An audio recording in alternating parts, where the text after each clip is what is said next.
Good evening to our viewers in Indonesia, and a very good morning and afternoon to those joining us from the other parts of the world. My name is Arif Prasetyo. I'm the VP Communication of the chapter, and on behalf of the Board of Directors and the chapter volunteers, I would like to extend our warm welcome to our speaker and all of the attendees to PRANKS, the Project Management Knowledge Sharing, brought to you by the Project Management Institute Indonesia chapter.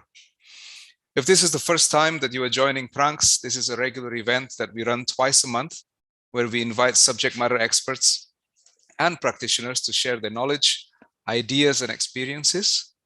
If you'd like to speak at our event, or if you have any suggestions for a speaker that would you like us to host, do reach out to us through our website or through our social media channels.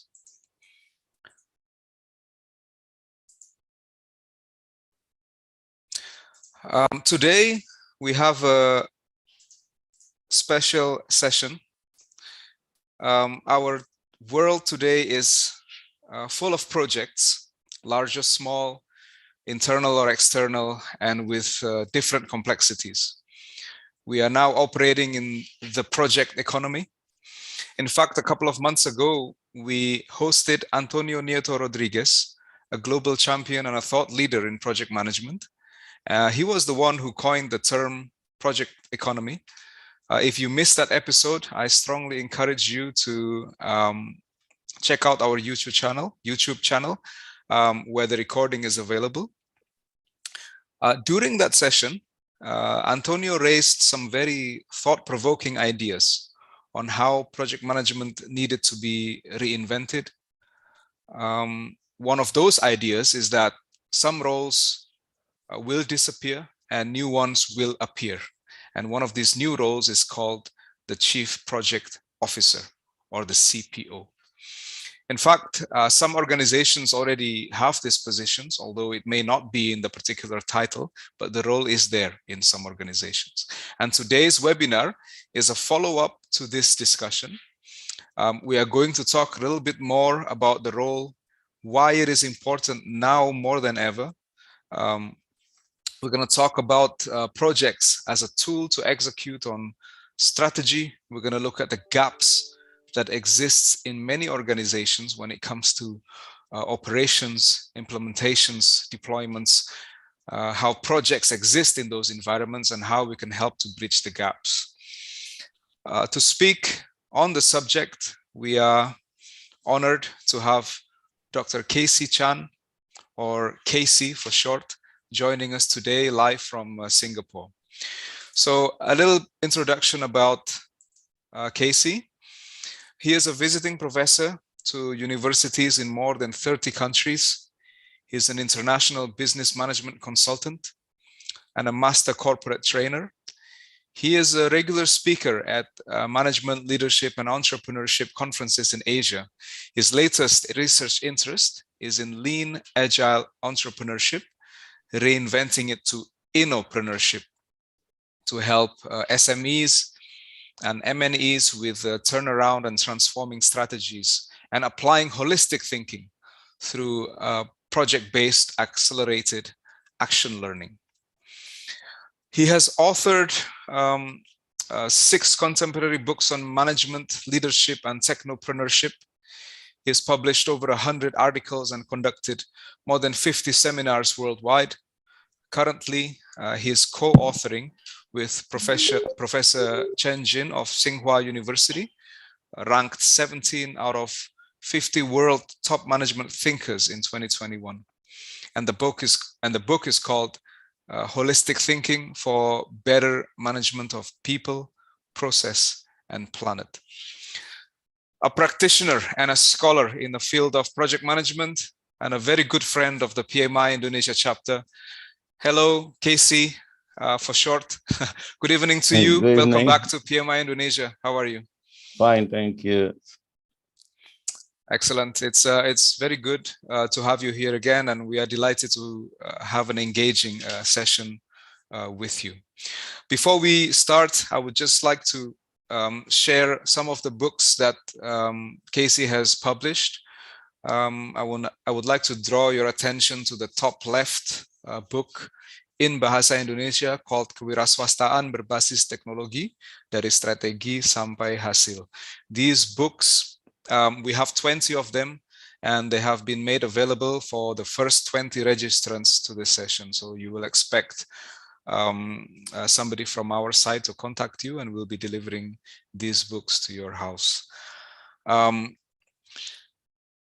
I would also like to remind the participants on some ground rules to preserve the quality of our session today. The attendees will be on mute and with the videos turned off. If during the session you have a comment or a question that you would like to ask, please type it in the chat box with the letter Q at the beginning of your question. We are going to be recording this session, and the session is now broadcasted live on YouTube. So if you have any questions, or if you are watching from YouTube, you can also type your questions through the chat box, and we will pass on the question to Casey to be addressed. As usual, the certificates will be sent to all participants. For the Indonesia chapter members, your qualifying PDUs will be submitted automatically on your behalf.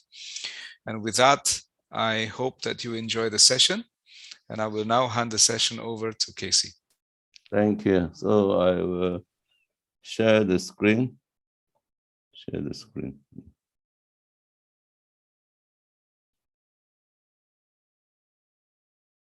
Okay, so let me move this away.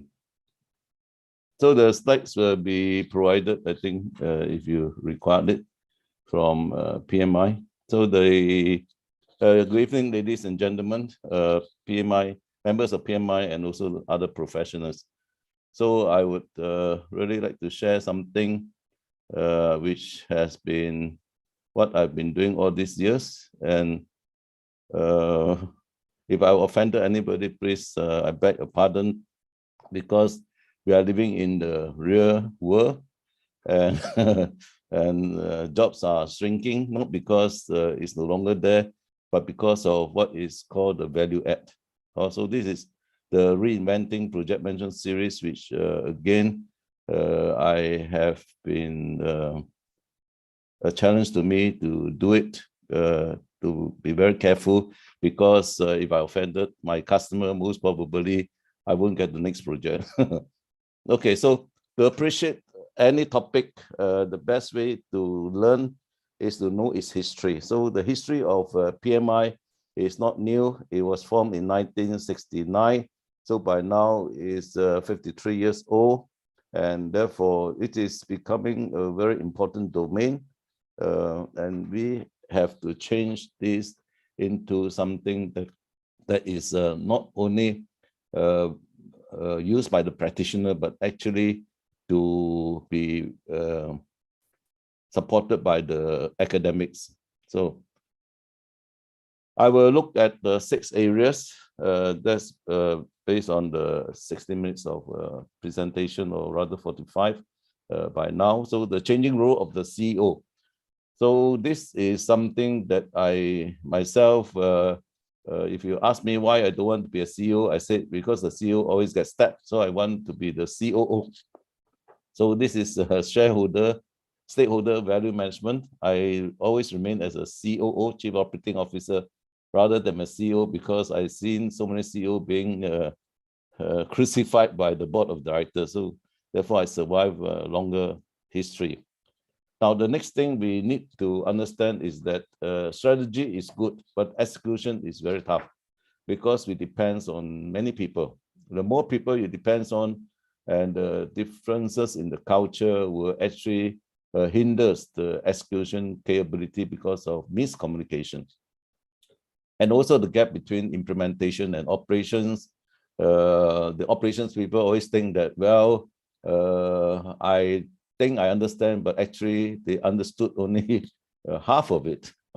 And senior management always says that it's confidential. We cannot inform all the detailed information to the operations people. And when you leave it to guesswork, this is where all the gaps actually will result in inefficiencies. And The need to know is the last three things which we have to understand, that continuous improvements is another very easy to say words, but how to improve continuously, we need to change the way we think, because if we don't keep on changing the way we think, how to improve? We cannot improve every day, because if you improve every day, then life is going to be very challenging, but you can improve in bite size, very, very small amount. And that's what Agile is now talking about, minimum business increment, etc. But how to close these three gaps? This is a very long history. I was looking at who can be my mentor, and eventually I found Antonio, and also not only him, but actually I approached the first person, is called Robin Speculant, because he has written the book called Execution Excellence. But eventually now I pieced it together, which is in my slide 36. So if you need to keep one slide, just keep the slide 36, and you will realize why we have to not only think differently, but do differently now. And this is called the paradigm shift. And if we do not accept, then we will be going to miss the boat. So with that, I looked at what has actually developed over the years. In the 1950s, 60s to the 70s, the MBA is very important. Now it's still important, but because most of us, like example myself, I'm an engineer, so my boss sent me to do my MBA because he said, I want you to don't just always talk about quality, because quality is important, but you must also talk about profit. So that was becoming very important. And then the person who really put the nail on the head is Keniji Ome. Of course, he was from McKinsey, one of the principal consultants. And the mind of the strategies is an eye-opener again, that we have to think longer term. And in order to achieve that, we also look at people who really says is people, process, and planet. Planet means our Internet of Things. So we need the transformational leadership. And before we transform people, honestly, we have to transform ourselves. Otherwise, how to transform people? And now with the new millennium, this is where things starts to move very fast, because industry 3.0 enter 4.0, and then in transition to 5.0, that is where automation actually start to replace many things with the digital business transformation. So this is where I refer to Antonio, which he has himself mentioned. I think if you follow some of his video tube, he was actually fired when he was in PwC. He was hoping that he will be promoted to the partnership ladder, but he was instead promoted. He was fired because he talked too much about project management. So this is very interesting story he actually shared with the audience, and that actually put him to gather all the facts and write a couple of books. This is one of the most recent one, that why the chief project officer is very important, because he is responsible for strategy implementation. And not only that, he also started the Strategy Implementation Institute. So now the changing role of a CEO. And this is very true. All those of us who attended MBA schools, the business school teaches us how to strategize using all these beautiful models, but they did not teach us how to implement. You go to McKinsey, the same thing. They will tell you, this is your strategy, you implement it with the right people. And if you want the right people, you can, of course, engage other consultants to do it, but they are not responsible for the implementation, because implementation, you really need the organization itself. The consultant, unless resign and join your company, then he will be involved in the implementation. Now, let's look at the evolution. Of course, I only focus on 4.0, what brings us to Industry 4.0. So from the process point of view, now we have to improve continuously, because everyone is challenging. And Citibank says the very simple the city never sleep. Actually, it should be your competitors never sleep. So therefore, we have to continue to improve ourselves. And this is where reflection is very important. We learn by bit size, ask what went right and what went wrong. And in the past, the middle, senior, and junior management are good enough to move the company forward. But nowadays, you also need external, which are other stakeholders. Also, again, internal stakeholders you can influence, but external stakeholders much more difficult. And that's the reason why Apple, from 400 contractors, they reduced to 40, because this will be much more easier to deal with. Now come to the Internet of Things. Last time it's faster, better, and cheaper, but now it's not only faster, better, cheaper, you need to be smarter. That's why you use all this artificial intelligence, your business analytics, etc. Before we carry on, actually we will ask what question will help us to understand this topic better. So this is where I will ask you a very simple question, or especially for the Singapore audience, if you get the right answer, then I will give you another book. It cannot be in Bahasa, because Bahasa you cannot read unless you are already educated in Bahasa. So a project will be able to execute successfully. I repeat the question again. A project will be able to execute successfully. A answer is resources will be given to prioritize projects. Resources will be given to prioritize projects. B answer says that CEO is in charge of the project management office for prioritized projects. So CEO is in charge of the PMO for prioritized projects. And C answer is a projectized organization structure, a projectized organization structure. Then D answer is the project manager is the most qualified person in the organization. No? The last answer, D, project manager is the most qualified person in the organization. No? So my email is at the end of the slide. You can send your answer, A, B, C, D, just choose one of them. And if you hit the right answer, therefore, I will present you the ebook called Technopreneurship in Industry 4.0. Technopreneurship in Industry 4.0. Oh, okay, the one I wrote with NTU professor, which is Professor Ho Nai Chun.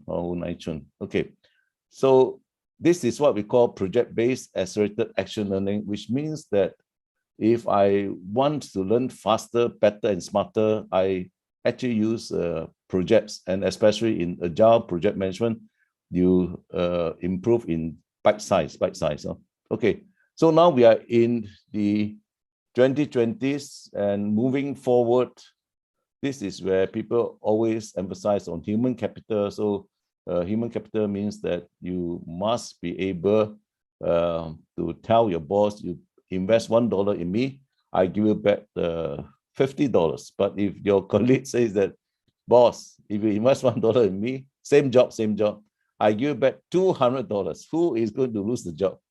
It's me. I will lose my job, because that person can actually create much more value for the same position that we are doing. So that is the opening of the CEO, which needs to also play a dual role as the CPO, because the chief project officer actually brings value, especially if you are doing a turnkey project, because some turnkey projects are worth $500 million, but some turnkey projects, like I work for bosses, you are talking about the $2 to $3 billion. So of course he keep his position there, not losses, but profit. Okay, so now I continue. So this is where IMD says that CEO must be a visionary. Everybody can accept. And these are the things he is going to perform: sensor of market opportunity, strategies and policy maker. He must also be strategist for acquisitions. He must be a good negotiator. He needs to look at the architect of the organization so that he knows which part to cut, which part he can automate and master of change, because the CEO is actually influencing other people to change. And creator of shareholder value and motivator, all these are nice to have. But which of this role actually add the business value to the organization? I can look down the road as the person of vision and tell them, look here, 10 years from now, this is what they always say, the vision of the company. But how to reach that vision? You need a strategy. I have all this policy, but the answer is nice policy, but actually some of the policies needs to change over time. But do you change it? Financial steward, all these are in simple logic says no projects equals to no investment. No investment means no profit, no jobs. So all these indicators slowly bring us to the point that CEO is good. But you look at the very successful CEOs like Steve Jobs, the late Steve Jobs, he actually focused on key projects that actually bring plenty of revenue for the company. So agent of change, of course, this is definitely, you have to influence people. You cannot do all the job yourself. And the other thing is what you learn from IMD is a very simple definition of a leader. When I attended their course there for this, the job of a CEO or the role of a CEO, they actually say that 3 questions you ask. Number 1, if you are the CEO, do you have followers? If the answer is no, that means you are called a road ranger. If you say, yes, I have followers, the next question you ask is that, do you trust your followers? Because sometimes your followers want a position. So therefore, that's it. And the last question is the most difficult to answer. Are you willing to share your gains? That means your rewards with your followers. So I've actually witnessed where the CEO actually earn less than those people below him. Therefore, these people that works for him is willing to work the extra mile because they know this CEO is not a selfish person, is a mender abundance person. So negotiator depends on your influence, your ability to influence, and this is point back to leadership. So now the rest is quite straightforward. Strategies, I come up with strategy, implementation of strategy. The CEO says that I delegate this to the project manager. That is the end of the day. The answer is yes. If you are CEO, you implement, people listen to you. So I always say that when the PMO, project management office, they don't report directly to the CEO, it is not going to function very well. It's going to be only half effective and also can be very efficient, but then it's override by the ineffectiveness. So architect of organization, yes, the CEO can make changes, and that's why he should be there in the projectized organization. And of course, you need to do marketing, efficiency expert, etc. And the important thing in today's world is that we are all connected by Zoom. So doing international business is just a click of the finger. Now let's look at the chief project officer. So I also attended the Stanford program. So they talk differently because it was taught by consultants. So it says that, well, the person that's behind the CEO is the chief project officer. So as such, if you look at the left-hand side, they need to justify the project for the CEO. They need to implement the project for the CEO. They need to also become the implementer for any acquisitions. And also when it comes to resources, they need to negotiate on behalf of the CEO. Because CEO has many other meetings to attend.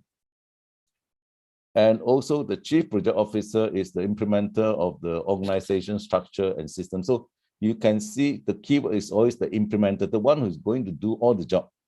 Agent of change, implementer, the chief shareholder value, motivator of project team. Now, if you ask yourself at the end of the day, who will get to keep his job? And this is what happened to a real life situation for myself. I have last time they can call him Chief Operating Officer. Now you can call this person the Chief Project Officer. He went to see the chairman of the company. This is not a small company, a very big company. And he told the chairman, I want the job of the CEO. So the chairman asked, what makes you so sure? So he actually put up a template and say, these are all the turnkey projects I've carried out. And these are all the business I brought in 3 to 4 times more than the CEO. So do you think you should keep the CEO or you should keep me? So the chairman said, I call a board meeting, we keep you, the CEO has to go. So this is where people start to think that the Chief Project Officer actually is the one that aligns the strategic objectives to the business and operations objectives. This is what PMI Pinbox 6th edition started to talk about.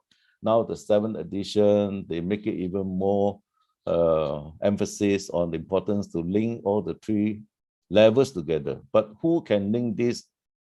It is actually the number 1, because he knows what he wants.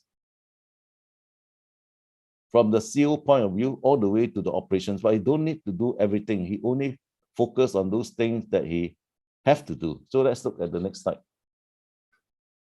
So this is, I use, since I attended the course, I said, okay, these are the 6 companies I've joined. And let's look at why I'm successful and why I'm not successful. The first job I joined was a British company. So you can see all the one I take, I was doing it. So I'm in operations. And after 1.5 years, I was promoted from a project manager to become a general manager of a British company. Because British company are very clear. When you are promoted, you are actually not being discounted. You actually enjoy the same benefits as those general managers from the UK. Then a Japanese company come along and approach me. They say, okay, Casey, you are a good general manager only in Singapore. I give you to be in charge of ASEAN, 10 countries. What do you think? I said, I try because I like to go overseas. Because every time you travel, you like holiday, you know. They say, okay, you try and then see whether you like the job. I stayed 10 years in this company. I stayed 10 years. Then the next one, of course, I become the senior VP of a Canadian company. And now I enter the strategic level because every year they call you back for strategic meeting. So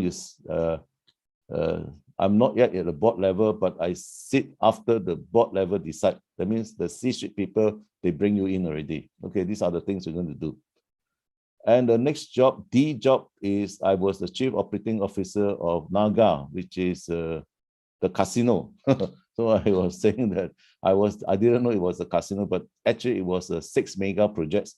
And again, you can see all the thing I've done. So to finish it, Cinemas Group after that, which is E. F, again, I went back to the consulting, the big consulting company, and then G, before I I start my own consulting firm. So you can see that in actual fact, you have to connect all the 3 together if your company is going to be successful. No? I think the one I'm very proud of is the Cinemas Group, because in 1998 until 2006, they turned around from entering a crisis which owned the creditors $14 billion they are able to return. And all these are based on projects, because they can show to the creditors that I'm going to return you the money, and these are the enormous projects we have. Oh, okay. So now move into, therefore we need to change. Not change the way we think, change our role. So this is another study conducted rigorously over, I think, 12 years at Harvard. It says, okay, as a person, you can only change 10%. Even you are the top project manager, 10%. But if you want to climb higher, where you become a competent manager means you are already VP level, cross-functional. you have to play a different role up to 20%. 20%. Now, a proficient leader, that means you are the head of the SBU. In Singapore, maybe you call managing director, or but then of course in some large corporation it's called senior VP.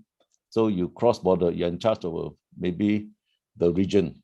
You have to again play a different role, which is up to 30%. But if you want to really bring the company like an entrepreneur, which are typical of Bill Gates, Michael Dell, the late Steve Jobs, because they are former owners of the company. You have to actually play up to 60%, different things you do. And these are very high value added, very high value added. Okay. So with that in mind, this is actually the research done by Antonio. I think you know Antonio was doing his PhD as well. So he actually researched and realized that those companies that are not so good, that run slower than those who run very fast, they are project driven, and the CEO spend a lot of his time to change the business. When you change the business, it's a project, because they have different projects in different countries. So the normal running, you leave it to the chief operating officer, but then you also want to train the chief operating officer eventually to take over your role. So that's the reason why in Apple, the days of Steve Jobs, he spent 60% of his time to run the projectized organization and 40% of his time to run the former matrix organization structure. Whereas Tim Cook is reversed. Tim Cook spends 60% of his time as the CEO to run the former organization structure, and then get involved 40% of his time to run projects when Steve Jobs is not there. But when Tim Cook took over from the late Steve Jobs, it was very, very smooth, not so difficult. So therefore, now I identified 3 gaps. The first gap is between the strategy and execution. So how can we minimize the gap? This is a very, this is from Stanford. This is a very simple diagram, and yet it tells us a very important story. So when you strategize, you come up with a strategy, and normally those people who are CEOs who run projects before, they will convert the strategy into prioritized projects. That means the investment, they will bring it into different type of projects. So convert strategy into projects. That's the first step. And the CEO will focus on those prioritized projects, because he cannot handle all the projects. Now, that is the first gap if you don't do it. So he needs to change the organization structure in order to accommodate his time, and also in order to run certain projects. So now, between implement and operate, we also know that this is called the project management capability maturity model. It's just like our age. At 20 years old, we can run very fast. 30 years old, if you don't have tummy, still can run very fast. 40 years old, your tummy start coming out. You don't run so fast. 50 years old, you better don't run too fast, otherwise you break your bones, like my friend. So that is the reason why you have to start searching for succession planning. Tell me which organization has that. There are few, but then project management capability means that you must be very realistic and says that up to which point in time this project manager or this very senior project manager, either you elevate, promote this person to become the coach and the mentor, and then you have new blood to take over. So this is the project management practice that now project PMI is really talking about it. and produce, of course, many PMPs, PGMPs, PFMPs, and now DASM, DASSM, etc. But now between execution, back to the strategy, this is where the continuous improvement that takes place.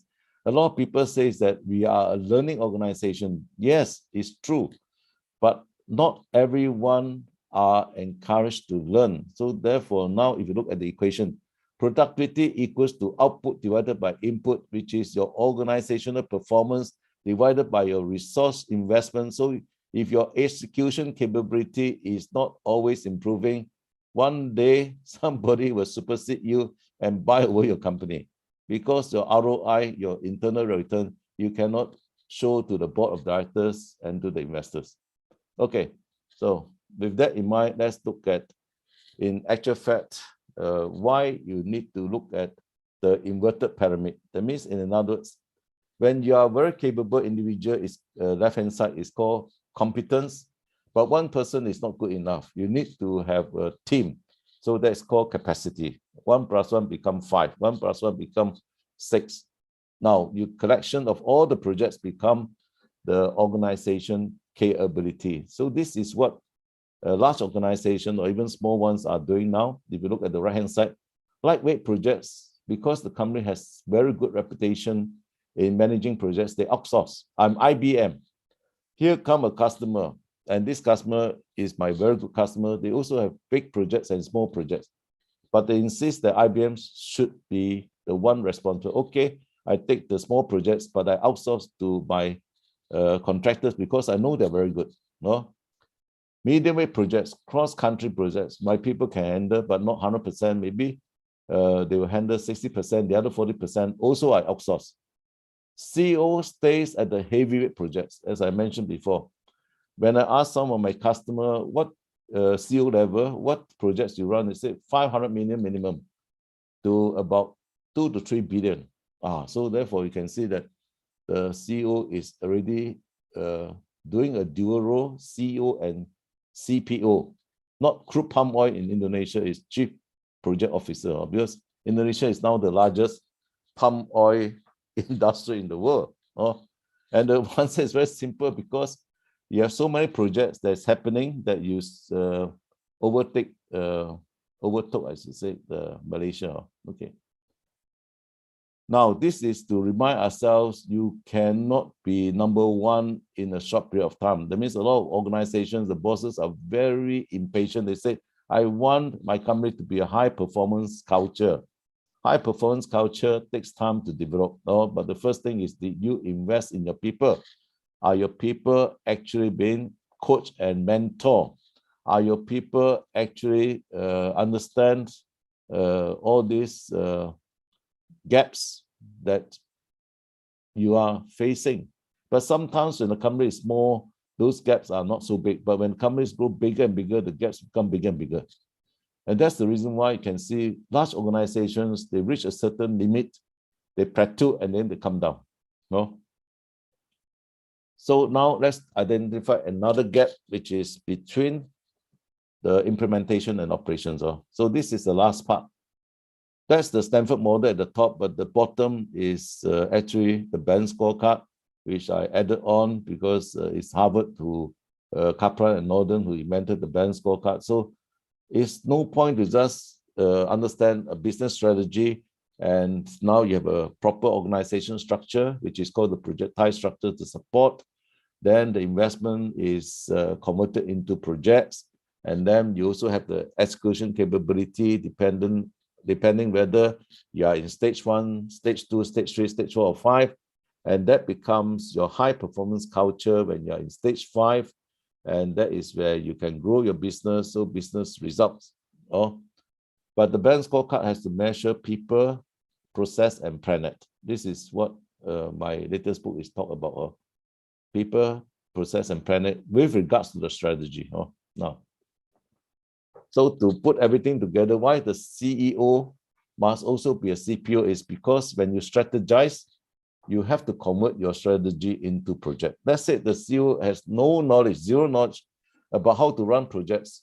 So that is not a very good sign. So at least he can attend short courses he can beef it up, and then he can say, okay, now I can understand how to run projects with the best practice. So when you implement, again, the CEO has to understand there are many types of method. You have the predictive, you have the hybrid, you have the agile in your project management. So if he can understand why those very successful companies, they are moving towards agile, then he can say, okay, let's try. I allow you to make mistakes, and it's okay because we are just new in the game. We are new into agile management, but eventually you must see the results. So operate, you must see the results. And the enterprise balance scorecard actually measures how successful your strategy is being implemented via projects. So when this is understood by CEOs of, I should call this super efficient company or high performance organization, they really endorse, they really adopt, and they will adapt their former organization structure to the new structure. So this brings us to our conclusion that I just look at the bottom, the concept of Antonio, which says that you need to consider, this is not new again, this was actually brought up by Norton and Kaplan, but at the time he called this Office of Strategy Management, so it's called Office of Strategy Management.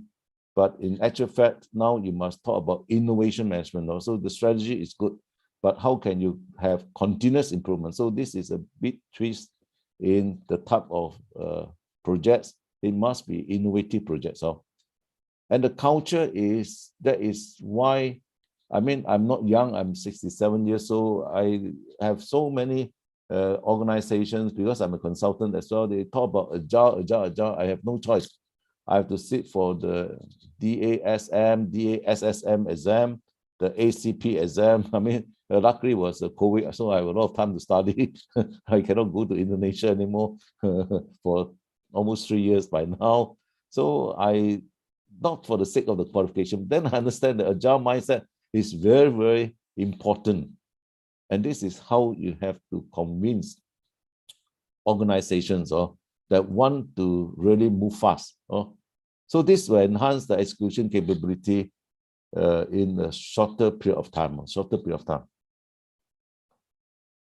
And this is just a suggestion how the Office of Strategy Innovation Management will look like. So you have the CEO spend 30% of his time running the formal organization structure, that means the routine work, and 70% of the time to look at key projects. And this is how organizations survive in this during this COVID pandemic.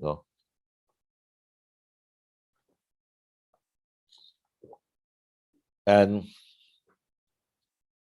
now the last part is the gap between operations and continuous improvement, which bring us to the reality of strategy must be converted into project structure. You must put the right people into your projectile structure, not any person.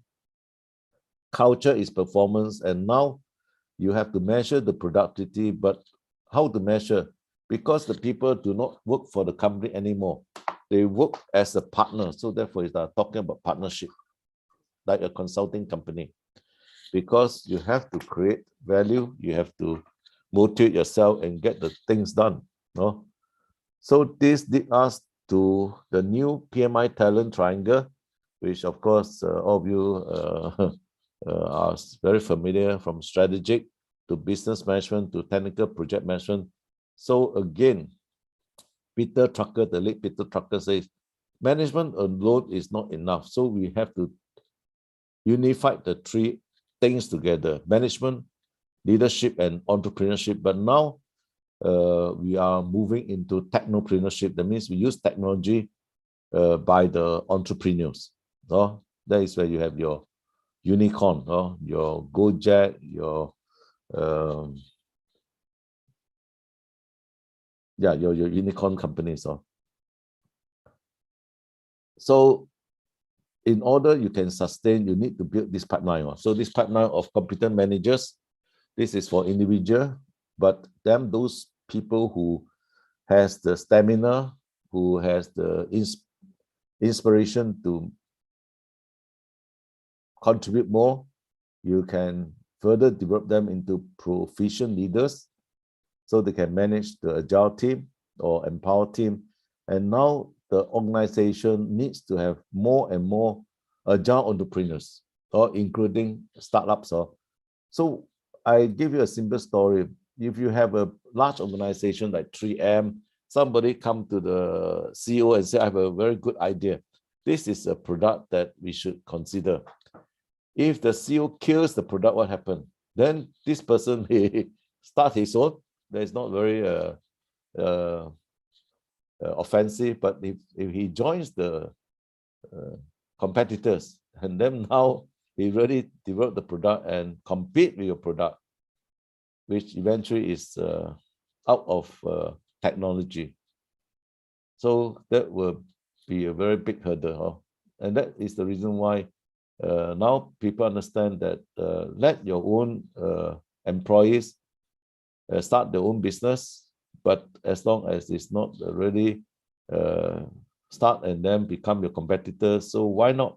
So these are known as the agile entrepreneurs. So in order to fill all this gap, let's look at what I mentioned today.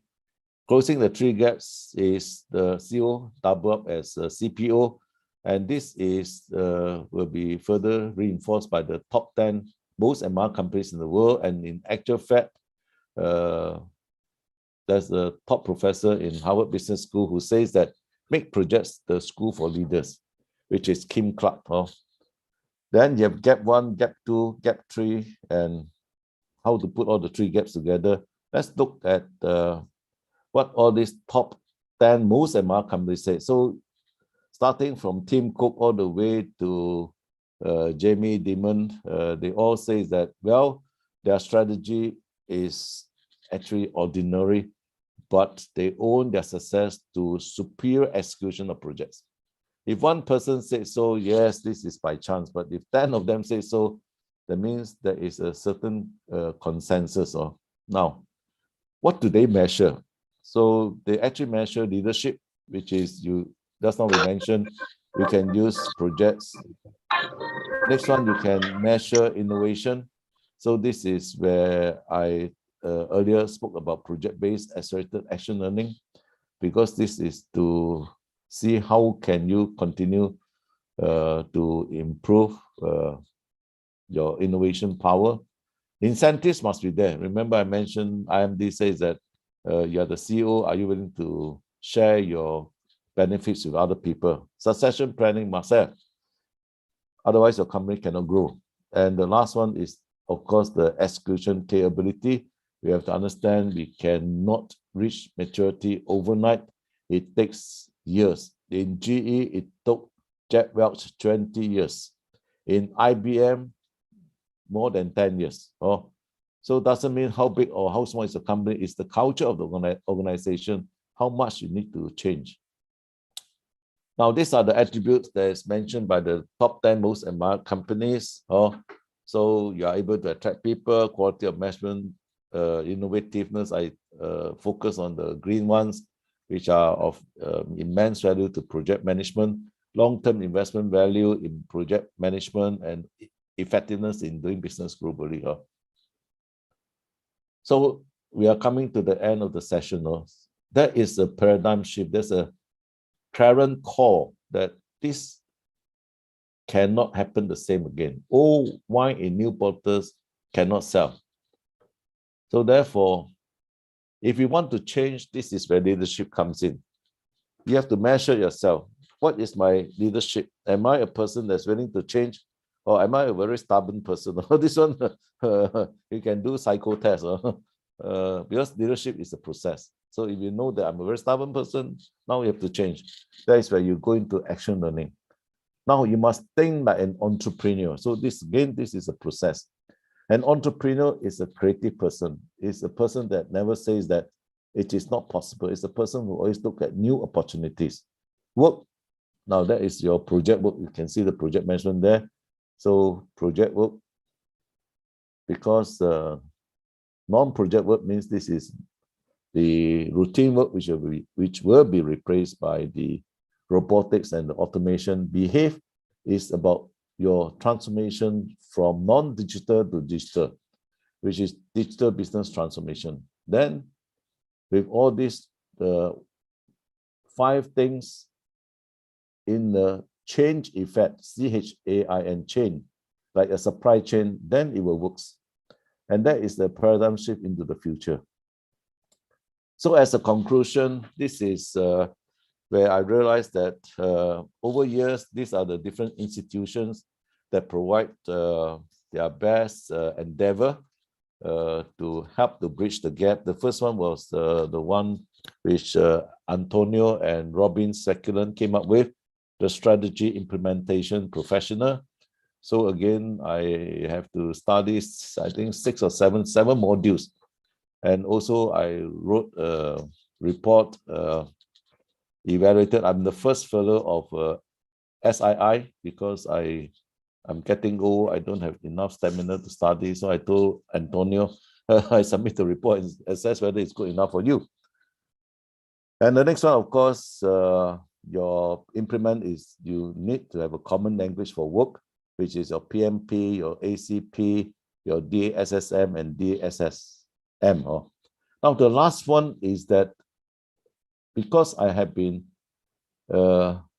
internal consultant in the cinemas where I'm in charge of 80 consultants, I realized that it is very important. So in Singapore, we have the RMC, the Registered Management Consultant. This is specific to the needs of the local industry. However, when I look at the people that can go overseas, because cinemas is a very big group, they have projects in China, projects in Africa all the way, projects in USA, India, etc.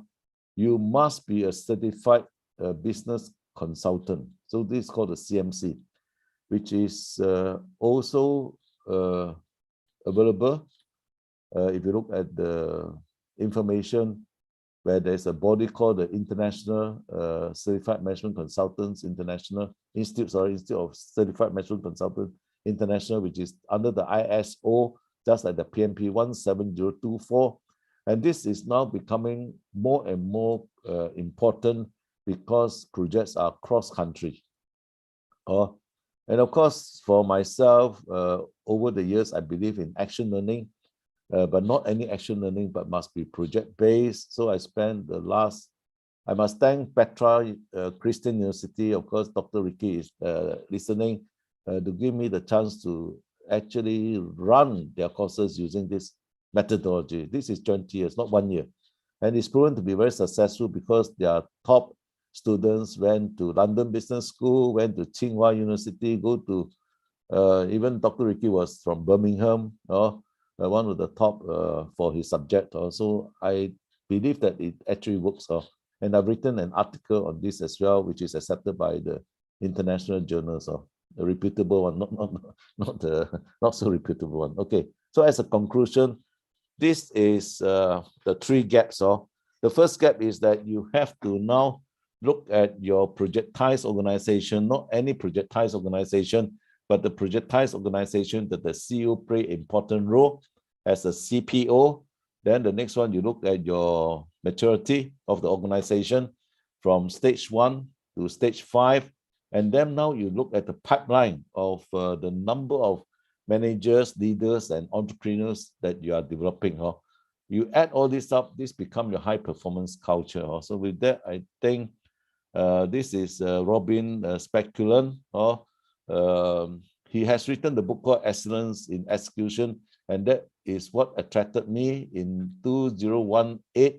He was the keynote speaker at PMI conference, and I start to get to know him. And it was only last year that I got examined by Antonio and him. And now, of course, we are trying to have this book translated into Bahasa by Professor Eko Indrajit, and share with the community in Indonesia, because as I said, ASEAN is very important. So I always treat us as brothers and sisters in this part of the world. Okay, with that, I thank you for listening, and any question, please do not hesitate to ask. Okay, so I stop. Thank you so much, Casey. That was a truckload of fantastic information, right? Yeah. A lot of excitement there, 3 gaps being highlighted. We talked about people, we talked about strategy, we talked about competencies. I want to start before getting into the audience.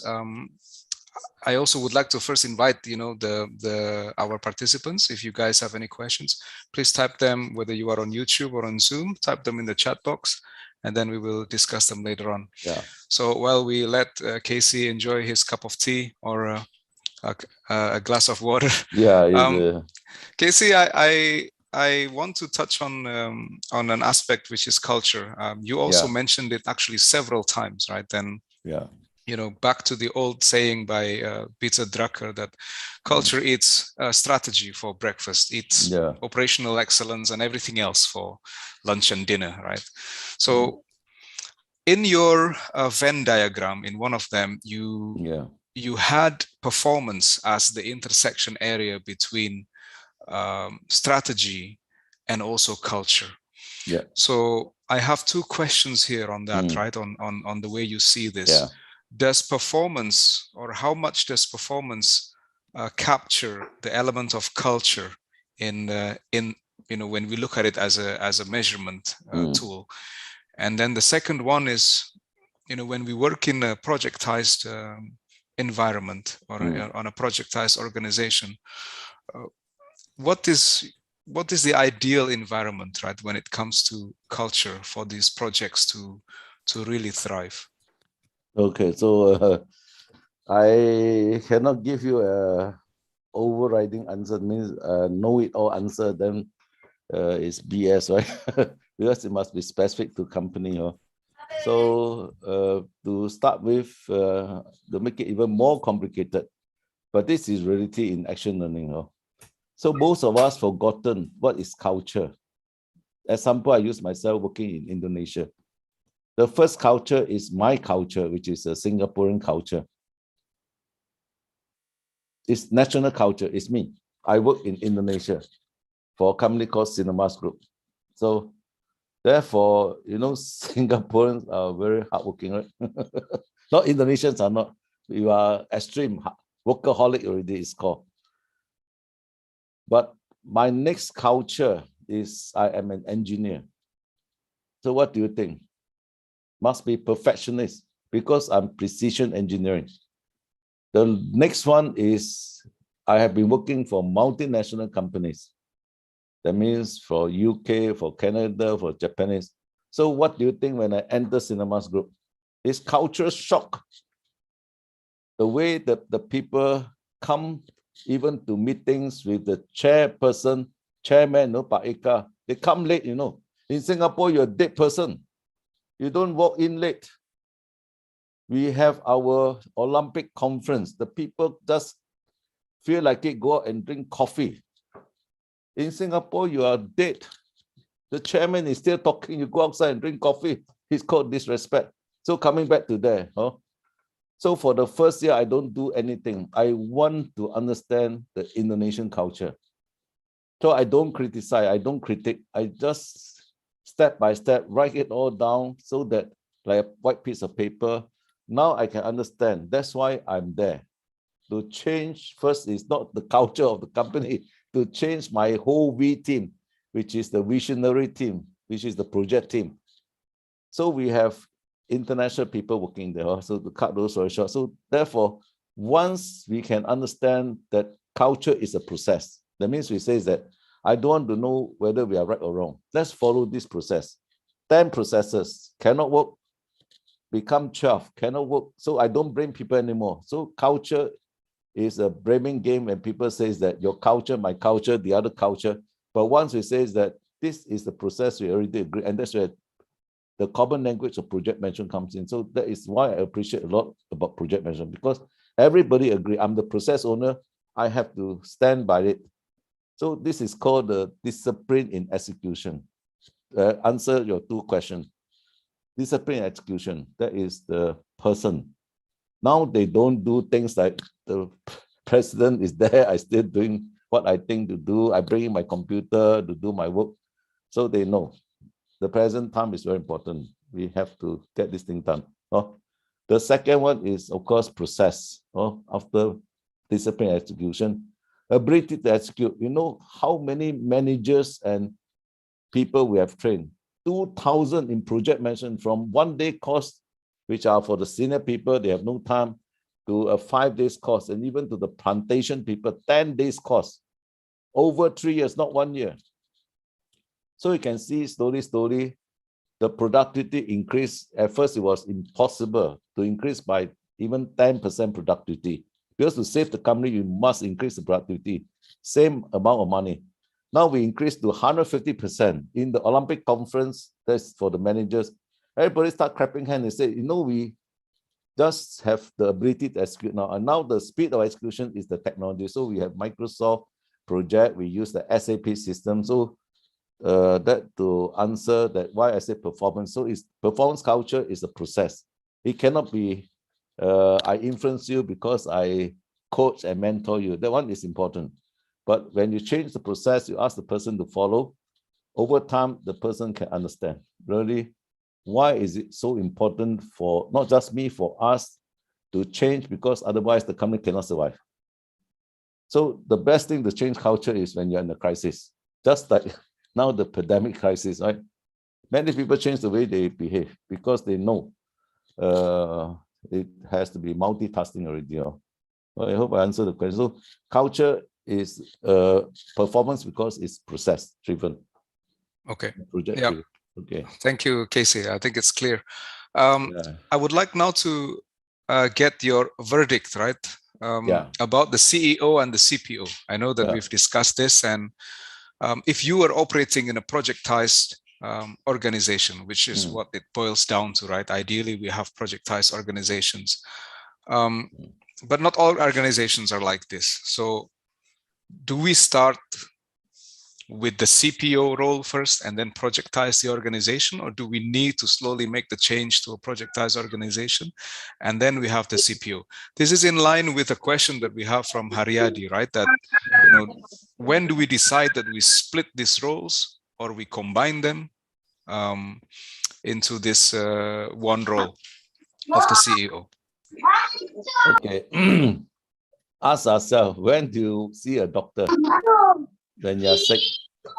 So if there's no pain point, don't care.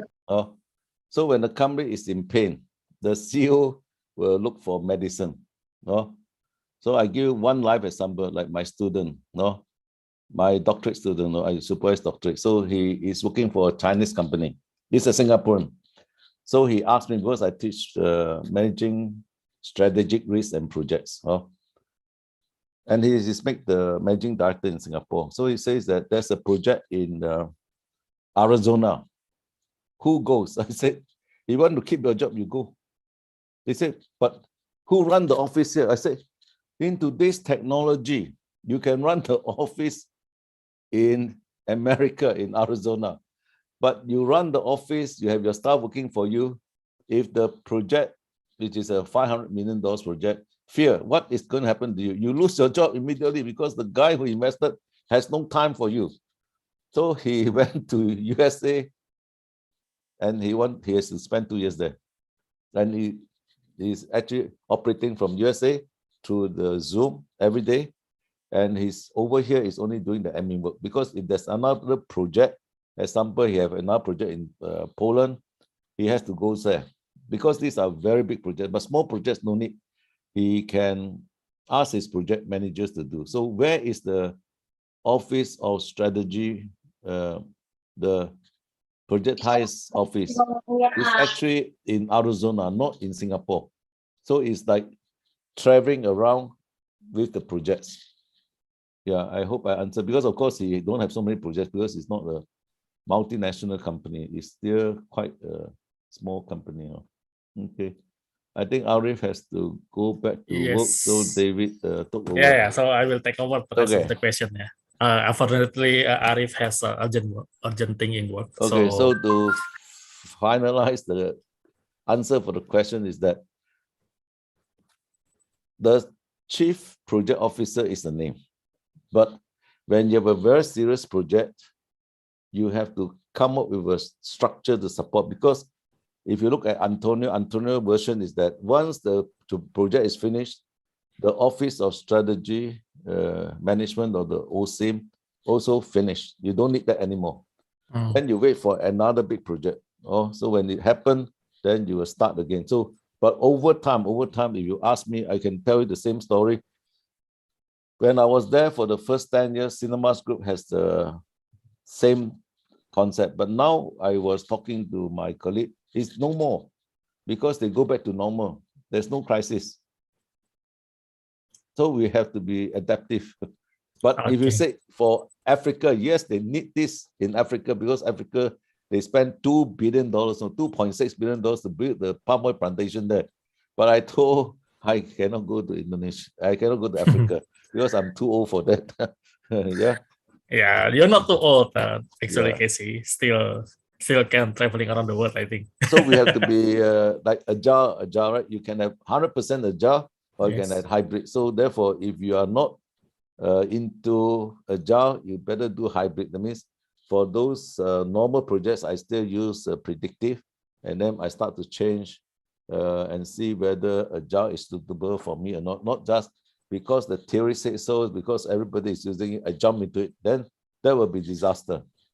First is train the people with the competency. If don't have, you have to call in the consultant. So that at least you bring the level. Remember the whole pipeline. Yeah. Okay. Thank you, Casey. For the next question is actually related with because the CPO role is actually quite quite aligned with some popular other title like the project director or portfolio manager. So it's actually those kind of title is related between portfolio and CPO. Is it actually the same person, or is it actually a different person? So why the whole concept is that the CEO must also be the CPO is that I mentioned many times, if the project management office don't directly report to the CEO, is not going to move fast. A lot of problems, right? So that is also my own experience over years, that if the CEO is serious, he must spend certain amount of time with you can call the guy the second chief project officer, or they can rotate, just like the dean of a university, they rotate. Also, you can actually rotate. Why? Remember Tim Cook? Tim Cook was not the CPO, it was Steve Jobs. But when Steve Jobs passed away, he took over this role. And of course, now Tim Cook appoint another person. So you cannot just only have one of those projectiles office. Let's say you can have one also in, let's say you divide the world into three parts. You have one in USA, one in Europe, and one in Asia. There's no problem. As long as actually it gives the company that can run faster, better, and smarter than your competitors. That is the name of the game. Oh, okay. Thank you. Forget about the title. Okay. The job. Yeah. Yeah, because actually in PMI we know about a project, program, and portfolio, right? Project and program related with the project execution. Meanwhile, the portfolio is actually choose the right project to run, right? So that's why we are wondering this portfolio should be under a chief program office, chief project officer, or under a CEO directly. That okay. The next question is actually related with the business insight itself, because CEO is basically not because a successful CEO, not because he's able to lead and manage, but because he able to see the market, the future, the competitor, the challenge there is, etc. in the next few years, right? And meanwhile, a CPO is mostly in execute the project itself, right? So basically, how our CPO can sharpen his business instinct to have that kind of. So remember, I told you the same story as Steve Jobs. So when he is away in the project ties office, then the team cook as a COO automatically become the CEO. Yeah. And he will run it and see whether it's going to have a lot of problems or no problem. Because it takes time for people to accept you. It takes time for people to accept you. So although when I was appointed as a director in the PMO office, but the first 1 year, nobody respect me because you don't know anything. This is palm oil, you are precision engineering, but as you are able to make things work, then people will listen to you. So 1 year, I don't do anything. I just listen to all the problems they encounter. And of course, I like coach and mentor them. So eventually, second year, I start to be involved in a few projects. So until when I develop all the VPs, then I say, okay, it's time for me to go back to Singapore. Yeah. So there are many ways, but all go back to the organization condition, environment. Do not take one simple equation and you spread all, then it doesn't work. That's why this action learning is very important, because you learn along and this is how you make the changes, because this is the feedback to the whole organization. But if you don't have the number one there, very difficult, because then a lot of politics going around. You must remember the project manager is a supportive role. It's not a functional role. People will ask you a very simple question: where you get your salary? You get your salary because we give you from marketing, from production. Yes, that's correct. Yeah. So you must respect yourself. But if the CEO is involved and he see the vision that the future is that you must create. I'm not joking. So in cinemas, they have project management office in each region, and it's proven to be very successful. Each region, that means the VP of the region, he runs the PMO. So all this is depend on how you make things work. It's not that it must follow what is in the pinball or whatever it is. So that's why I mentioned you must look at it as a consultant, solve problems. A project manager is implement. So you have the three qualifications, right? From SIP, strategy implementation professional, to the PMP, and now to the RMC, registered management consultant. Or if you are doing business overseas, then it's a certified management consultant. So that you look at it from a business point of view, which is now in your PMBOK 7th edition, is the business environment, right? Which is the fifth knowledge area. Yeah.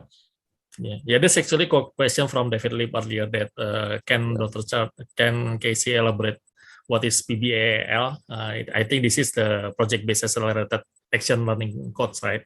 So it's not only the implement, but also we need to know about the strategies and also the operate, right?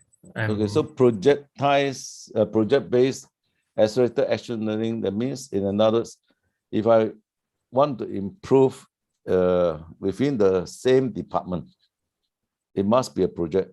In the past, people use big terms like Six Sigma project. Then next question is that you have to go training in Six Sigma. Yeah, but action learning is that you ask the 5 W's and 2 H. Why? What is this project? Why we need to do this project? And then how to implement this project? And it says that, I was told this time we use Agile, but don't know. So now you go back to what must you learn in order that you can implement this. Now, after you have what, why, and how, you move into who are the people you have selected to carry out this project. Then you go into when, which is your schedule. Although this sounds so simple, but this is going back to the action learning, which is that, do we really know what we know? Do we really know what we don't know? Then worst still is that when you start to carry out, where are the pain points? Where are the risks that you have encountered? So you actually encounter a lot of issues, especially, let's say you are now using traditional, predictive, you move into Agile. So a lot of problems. So now you put all these things together and you say that how much are the benefits? Of course, the cost is more than the benefits, but that's why I come to the CEO again. If the CEO says that if we don't do it, our competitors are doing it, there is no way. So this is why Apple from day one has been doing Agile. Why IBM from day one they're doing Agile? So you know the book written WOW, right? Wow, huh? A way of working. It's IBM people, because in the 1980s they're already there, but that time it was not so appropriate, not so suitable. But now it's suitable because things change every day. So you need to bring in the element of Agile. Huh? Yeah, so therefore this PPAL actually opens up your mind, because there are 4 types of thinking skills. The first type is called holistic thinking, H. So you look at PMI, our pinball, these are the 49 processes. You have to integrate the 49 processes. So this is the holistic thinking. System thinking is your system diagram. What is the input? What is the process? What is the output? And where's the control? So this is every process has one system diagram. 6th edition of the pinball, right? 6th edition of the pinball. Now the last one is your MCQ, multiple choice question, which is critical thinking, because I give you one question, I have one problem, I have A, B, C, D alternatives. So which one is suitable? So knowingly or unknowingly, you actually already expose yourself to 3 types of thinking, which is holistic thinking, integrate the 49 processes, systems thinking, input, process, output, control. Critical thinking, I have 3 alternatives in your issue log, A, B, C, D, choose one that is most relevant, can solve the problem. And then now, the last one is called lateral thinking, which is, do we call in the team and then look at it from 6 different perspectives? You must have to do it this way, because otherwise you may miss one of the answers. So the white hat will look for facts and figures. Then the red hat will say, I know it's waste a lot of time and money, but just do it, because otherwise we cannot compete with competitors. And the next one called the black hat, there's a risk analyst who says that let's look at the risks involved. And then you have the opportunist, which is the marketing people, the yellow hat. And then now you have the creative person, which is the green hat, who says that don't give me one solution, so give me 10. Then we choose the best one. So now the CEO comes in again, which is the blue hat, visionary and long-term. So all this in PBAL, project-based accelerated action learning, you know that therefore your projects now has to classify under 3 boxes: box 1, box 2, box 3. Box 1 means that for the next 3 years, what are the projects that we are doing and we cannot stop? Box 2, up to 6 years. But you said no resources, so those that are not suitable, drop it, don't do. Box 3, this is the future, because like if you want to build electric cars, you have to start now, otherwise there's no cars you're going to sell, no? So that's why it's called box 3, create the future. So once you start to think in this way, you convert your strategy, which is long-term, into box 1 projects, box 2 projects, box 3 projects. So this is the work I'm doing as a consultant. So that's why I said over time, you cannot have just the PMP. You cannot just have the MBA, because the MBA is already, after 10 years, is history. You forgot what you have learned. So now it's called certification. Certification means that whatever is appropriate, you study, and it's short period of time, from a few weeks to maximum 2, like I did the one from MIT, is 9 months, but still it's worth it, because it's design thinking, you must know. Then now you can implement straight away as a consultant. And that's the future. All about certification, because you have to solve the problem immediately. Yes. So I hope I've answered your question. Or are there some more questions? We got 10 more minutes. I think there's no further question. No more question. Yeah, but actually you give me personally, you give me insight that actually a CPO can also become a CEO, not only from the operation, not only from the sales marketing, but project also play important role, very important role in the organization. Yeah. No, in actual fact, just a concluding remark. The future is all about value. What is the business value you give the organization? And that's what the Agile is all about. And what I share with you is a very true story. So you have 2 persons, one is a CEO, one is a CPO, Chief Project Officer. If the chair the board of directors see that this CPO is contributing more, he will not keep the CEO, because why? This guy is only talk about strategy. Strategy is like NATO, no action talk only. Yeah. Because this one is, I get all the things implemented. You know, when you implement things, you are actually building up your interpersonal skills. It's not so simple. So there are many, many things, but then you must also see the visionary. So you ask me, that's why I always answer the question. When you have a PMP, must you have an MB? The answer yes. If you have MB, must you have PMP? The answer also yes.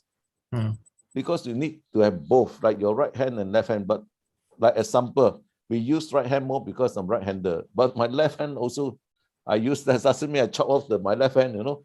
So this is where now you have the concept. The CEO is the right hand, and the CPO is the left hand. But now, when you can prove that your right hand is more suitable, so that becomes the CPO, and then your left hand is the CEO role.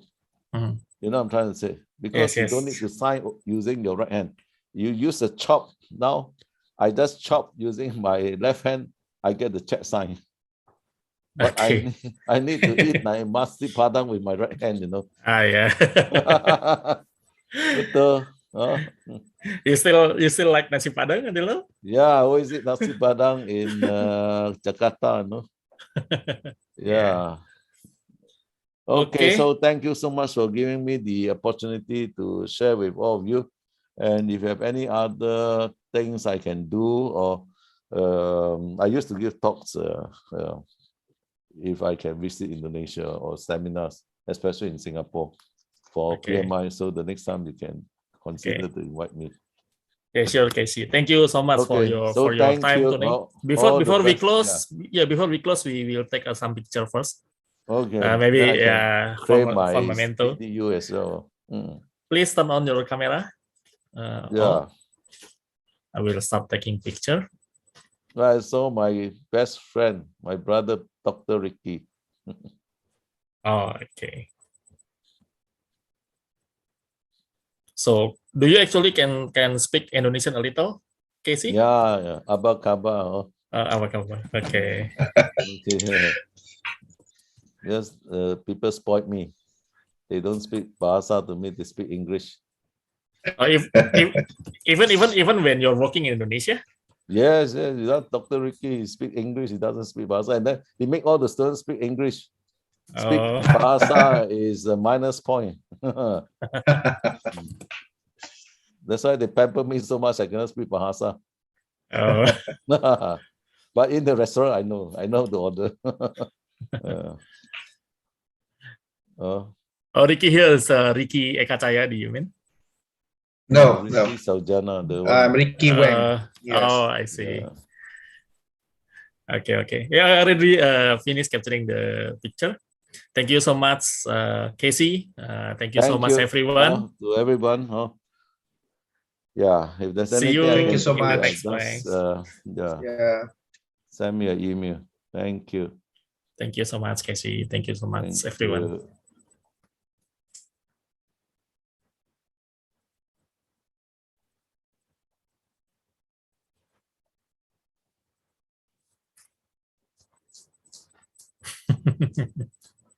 There is a comment, Casey, from Vida, that nasi padang is the best. Casey already leave. Thank you, everyone. I will